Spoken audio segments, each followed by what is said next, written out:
Yo guys, jumpa lagi bersama gue Andreas Tobing di YouTube channel gue yang seperti biasa di YouTube ini kita akan bahas seputar investment khususnya di cryptocurrency ya, mulai dari fundamental, technical semua bakal kita bahas. Oke? Nah guys, langsung aja ya. Kali ini video ini gue bakal bahas mengenai ya mungkin possible skenario Bitcoin dalam beberapa waktu ke depan dan tentunya apa yang harus kita lakukan ya. Dan gue juga akan sedikit menyinggung tentang Bitcoin halving yang nanti akan jatuh di bulan April nanti ya. So guys, langsung aja. First gue akan start dari chart ya. Gila men, lu lihat minggu ini ya. Weekly candlenya, gila lu lihat udah plus 21% nih lu lihat nih di sini nih. Udah plus 21% on weekly candle one week. Gila, kenceng banget movementnya ya. Siapa yang sangka, gokil ya. Jadi again guys ya, di video lalu gue mungkin flashback sedikit, gue udah kasih tahu ya kalau misalnya Bitcoin to area ini nih 3035 ya sudah invalidate tentunya ya, kan gue bilang invalidation point gue clear sekali. Jika ada daily candle yang close di atas 48 then it's invalidate udah ya. Ini kan sebenarnya tadinya our previous resistance ya. Jika ada one day candle close di atas ini kan gue bilang ini udah invalidate ya, dan itu udah invalidate ya. Gue udah langsung bilang ini udah sulit sekali, tapi based on TE ya, gue bilang based on technical analysis aja ini sudah invalidate. Menurut gue udah sulit sekali Bitcoin untuk kesini, apalagi kalau kita breakdown ke daily chart kalian bisa lihat bullish momentumnya nggak kelar-kelar ya. Paling banter pun kalau misalnya retest mungkin ke area ke area sini mungkin atau area sini gitu, tapi kayak like waduh man, menurut gue unquestionable sih. Gila, ini bullish momentumnya sih bener-bener dahsyat sih ya. Ini yang kayak wah, bener-bener cycle ini adalah cycle yang berbeda dibanding dua previous cycle sebelumnya. Sangat-sangat beda. Bitcoin movement sangat-sangat kencang banget ya. Bahkan kita bisa lihat adanya kemungkinan ya Bitcoin akan menembus previous all time high-nya bahkan sebelum halving nih. Kalian bisa lihat ya. Ini tuh all time high Bitcoin kan 69.000 ya. Sekarang ini tuh untuk ke all time high ya Bitcoin tuh cuma butuh 8% gitu loh. Like cuman 8% Bitcoin bisa tembus ATH-nya lagi. Yang mana kalau kita lihat dari momentumnya ya ini kayaknya nampak easy sekali gitu loh. Nampak sangat-sangat mudah untuk Bitcoin segera menembus all time high-nya. Cuman tinggal 8% sisa loh dari previous all time high. Gila, ini sih bener-bener lu nggak akan temuin di cycle sebelumnya, di mana cycle-cycle sebelumnya selalu butuh at least 1050 sampai 1100-an hari ya untuk bisa balik all time high-nya. Di sini yang gue udah pernah share ke kalian, di sini ya 1148, dan di sini juga butuh kira-kira 1085 ya. Definitely this cycle might be different ya, mungkin ya. Again ya, ini kita masih bicara probabilita ya, karena kan ini benar-benar belum tembus, masih hampir. Kalian bisa lihat sekarang cuman sekitar 840 hari ya. It means jauh lebih cepat lagi tembusnya. Kita lihat aja sama-sama ya, apakah ini bakal segera tembus atau apakah ada koreksi dari sini. Jujur gue nggak tertarik untuk memprediksi lagi ya, karena kayak I mean setelah lu invalidate ya, menurut gue analisisnya gue selalu menahan diri untuk melakukan another analisis, apalagi yang sifatnya makro ya. Kan kemarin itu kalau gue bilang analisis yang 48 sampai 50 local top balik 30-35 itu udah dari tahun lalu, bahkan dari Maret ya, dari Maret 2023 gue udah keluarin itu analisisnya gitu, dan itu sudah invalidate. Sehingga on makro gue jujur udah terlalu sulit lah menurut gue, apalagi dengan ada momentum halving tar lagi. Gue nggak tertarik untuk bikin short term movement analysis ya, terlalu sulit lah. Gue lebih prefer udah lihat dari waktu ke waktu, dan menurut gue simple sekali sekarang. Kalau ada weekly red candle udahlah beli aja lah, nggak usah pusing-pusing gitu. Dikasih weekly red candle udah beli gitu ya. Nah tapi again guys ya, kalau misalnya kalian ngerasa wah Bitcoin udah ketinggalan momentum nih, apalagi kan Bitcoin let's say kalau misalnya pun bullish skenario nya ke 100 atau 150 ribu, it's just 2x gitu loh, ngerti kan? Kira-kira cuma 2x dari current price gitu ya. Nggak tahu kalau nanti dikasih diskon atau enggak, pre-halving gue nggak tahu. Tapi mungkin ini yang gue remind, gue udah pernah bahas sama teman-teman di video sebelumnya ya. Jadi kalau berkaca pada momen halving sebelumnya, kita bisa lihat ya. Ini gue monthly chart by the way. Kalau misalnya kita cuma berkaca dari cycle-cycle sebelumnya ya, jika memang ini kan 2 bulan lagi nih April bakal halving ya, kira-kira mungkin akan seperti ini movementnya. Kalau misalnya kita ambil apa ya, dari sekarang ini kan halving sebelumnya bulan Mei, gue inget banget. Sekarang masih 2 bulan sebelumnya, means kita mungkin bisa ambil dari sini ya. Sorry gue salah. Kita mungkin bisa ambil dari sini, ini berarti bulan Maret ya, kira-kira sampai sini untuk menuju ke next cycle ya. Ini kalau berdasarkan halving sebelumnya ya, maka masih akan ada one red candle, and then ya mungkin habis itu green only gitu sampai ke atas, kira-kira kayak gitu ya. Paling cuman kayak sedikit konsolidasi, atau bahkan kita bisa ambil skenario halving daripada 2 cycle sebelumnya. Kalau gua nggak salah halving 2016 itu Juli 2016 ya. Kalau di sini kita ambil Juli 2016-nya, 2 bulan tarik sebelumnya, maka ya kira-kira mungkin akan seperti ini skenarionya ya. Kira-kira seperti ini, akan ada apa, sedikit koreksi dulu nih seperti di area sini, but then langsung up only gitu ya. Either way, gue cuma bisa bilang untuk saat ini posisinya udah momentum bullish Bitcoin sangat kuat ya, sehingga menurut gue chance untuk Bitcoin bisa revisit area lower apalagi sampai 30 udah jauh lebih kecil ya.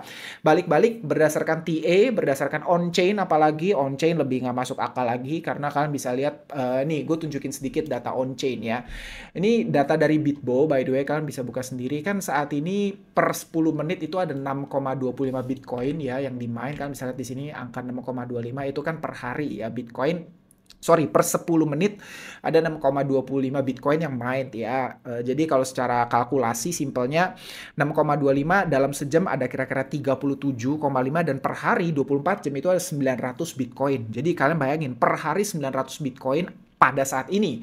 Sedangkan kalian bisa lihat ya di sini ya. Ini gue ambil data dari mana nih? Ini data dari BitMEX nih, dari akun Twitternya BitMEX by the way ya.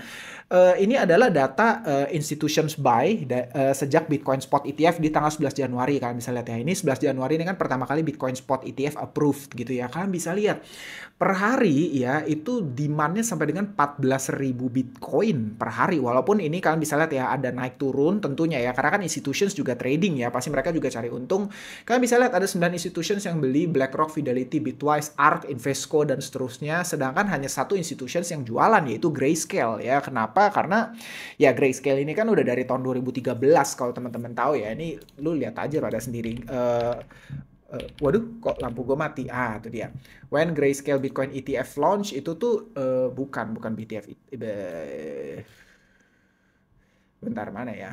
Nah nih, Grayscale Bitcoin Trust Start itu September 2013, teman-teman lihat sendiri ya. Jadi mereka udah dari 2013, jadi ya udah mereka doang yang jualan, sisanya tuh kalian bisa lihat 9 institutions lain buy doang gitu. Dan kalian bisa lihat nih ya, yang paling bawah sini, gue nggak tahu kelihatan atau nggak, mesti kelihatan ya. Di paling bawah sini ya, kalian bisa lihat 2 hari terakhir aja demand Bitcoin itu sampai dengan 10 dan 11 ribu ya, 10-11 ribu. It means apa?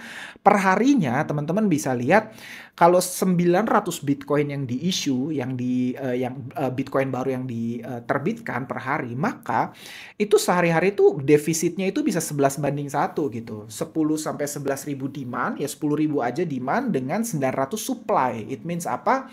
Ya minusnya tuh 11:1 gitu. Apalagi nanti ketika halving, kalian bayangin ketika halving itu dipotong setengah ya. Jadi kalian bisa lihat di sini nih, blok subsidinya per 10 menit itu hanya 3,125 ya. Dan kalau kita perharikan ya kali 6 dan kali 24, artinya apa? Hanya ada 450 Bitcoin per hari ya. Berarti itu defisitnya kalau sehari-hari supply-nya masih sekian ya, masih stabil di 10 ribu aja, it means tuh akan menjadi 22:1 gitu. Jadi bayangin aja ada supply shock dan ada demand shock. Supply shock dengan apa? Bitcoin halving, demand shock melalui ETF gitu. Jadi kayak buat gue ini kayak formula yang sangat komplit untuk drive Bitcoin price bener-bener melambung dalam beberapa bulan ke depan gitu. Bahkan possible nggak tahu nanti, I think ya sampai top cycle-nya mungkin di sekitar bulan tahun 2025 tentunya ya, nggak tahu ya bulan apa ya, mungkin bulan Agustus sampai Oktober, we'll see sama-sama ya. Tapi again kalau teman-teman mau tahu kira-kira skenario apa yang mungkin terjadi dalam beberapa mungkin 1-2 tahun ke depan, kalian bisa lihat video gue yang sebelumnya. Gue udah bahas skenario dari Bob Lucas, itu bagus banget ya. Ada 3 skenario, yaitu Fourier cycle yang pertama, yang kedua ada left translated cycle, sama yang ketiga adalah super cycle ya. Gue udah bahas semua di situ, gue akan bahas lagi di sini ya. Kalian bisa tonton video gue yang sebelumnya. So guys, itu dia yang menurut gue bisa terjadi, sehingga menurut gue gue jadi mau bilang apa sampai lupa gue. Nah, paling gitu sih. Terus gini guys, apa yang mestinya kita lakukan ya berdasarkan ini ya, tentu kita tahu lah sama-sama kalau Bitcoin price naik, lebih banyak supply uang yang mengalir ke market, ke total market cap kripto, dan kalian tahu pasti rotasinya setelah itu ke altcoin, dari Bitcoin rotasi, mereka take profit and then rotasi ke altcoins gitu ya. Mungkin ya salah satu alasan apa ya, cara terbaik buat teman-teman yang sudah merasa ketinggalan gitu ya, kalian bisa, cari altcoin yang punya potensi sangat baik gitu ya. Makanya itu yang benar-benar masih gue lakukan saat ini ya. Instead of apa FOMOing into Bitcoins ya, gue lebih prefer untuk sekarang sisa dana gue ya. Teman-teman kan tahu ya, dari bulan Desember kan gue belum beli lagi gitu. Jadi masih ada apa ya, sedikit sideline money yang gue punya gitu, tapi begitu ngeliat recent movement yang kayaknya wah udah invalidate nih 30-35, udah kayaknya udah sangat-sangat sulit ya, atau peluangnya kecil ya. Mungkin menurut gue cuman apa ya, cuman major FUD lah ya yang bisa drive apa Bitcoin drop sampai ke apa area segitu ya. Tapi balik-balik kita nggak pernah tahu ya, yang namanya market crypto gitu, apa aja bisa terjadi ya. Ke apa, karena kalian tahu ya, kalau kalian baca berita nih, gue tunjukin salah satunya, ini salah satu berita yang orang juga bikin pada takut, yaitu banyak sekali apa, sorry, sell Amazon stocks. Kalian bisa lihat dari sejak minggu lalu itu, banyak apa ya, petinggi-petinggi besar insiders itu yang udah start sell off saham-sahamnya mereka gitu. Kalian bisa lihat Jeff Bezos gitu ya, terus Jamie Dimon ya. Itu Jamie Dimon kan yang punya apa, CEO-nya JP Morgan gitu ya. Itu mereka sudah mulai jualan stocks-nya, sahamnya mereka gitu. Kalian bisa lihat Jeff Bezos ada jualan sekitar, total ya dalam beberapa waktu itu 8,5 miliar US dollar, dan kayak 9 hari terakhir dia itu jual sampai dengan 2,5 miliar US dollar gitu. It means mereka udah start unload sahamnya mereka. Ya ini katanya ada spekulasi-spekulasi ya, bakal apa, adalah Fed lah bakal segera naikin interest rate lagi sehingga market bakal declining lagi, karena ya mereka tentu orang-orang besar yang sudah tahu inside information apa yang akan terjadi, dan mereka sudah antisipasi dengan cara cash out duluan gitu.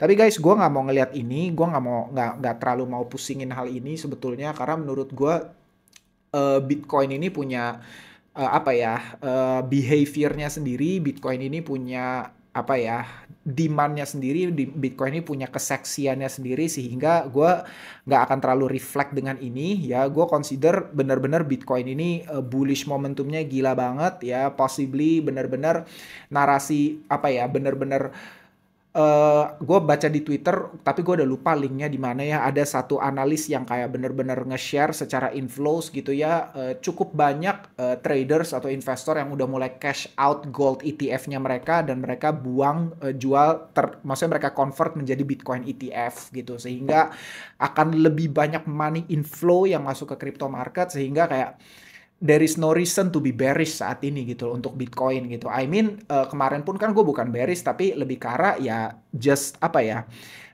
market movement gitu, market structure itu akan jadi great support gitu loh, ngerti kan? Jadi higher low, jadi new higher low yang sangat baik gitu. Tapi nggak dikasih sama market ya, kita bisa lihat langsung bullish momentumnya nggak kelar-kelar, naik lagi kencang ya sudah gitu. Nah tapi I think buat teman-teman yang yang ngerasa ketinggalan gitu kayak gua ya, kita bisa move into altcoins ya, yang memang punya narasi strong dan memang sangat possible bahkan untuk do 50 to 100x gitu dalam beberapa waktu ke depan gitu. Karena menurut gua ya masih sangat banyak alts yang punya potensi 50 to 100x gitu.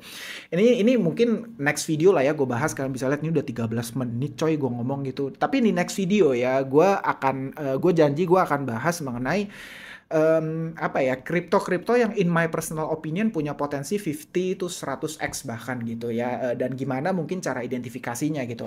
At least gue share apa yang gue pribadi beli dari sejak beberapa waktu terakhir ya.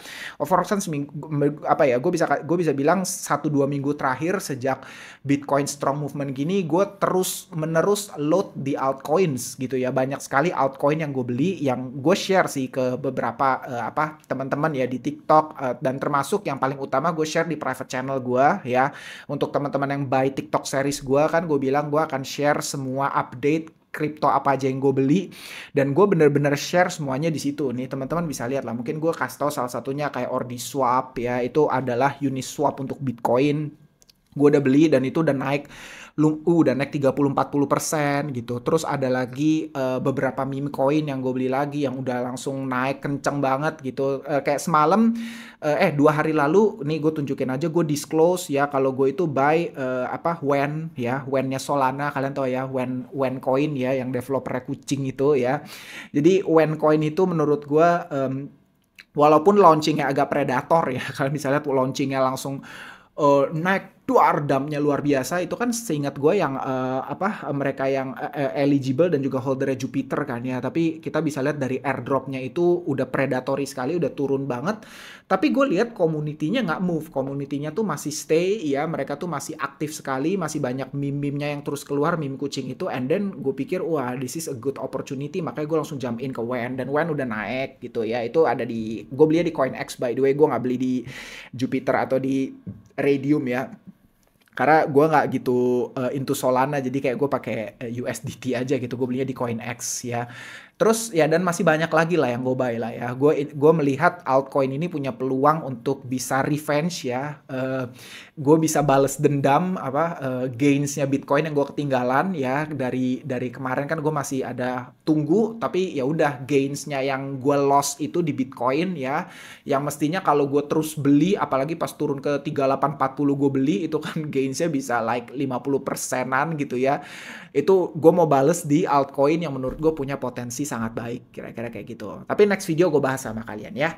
Oke, by the way, kalau ada pertanyaan silahkan tulis di kolom komentar ya. See you on next video. Bye-bye.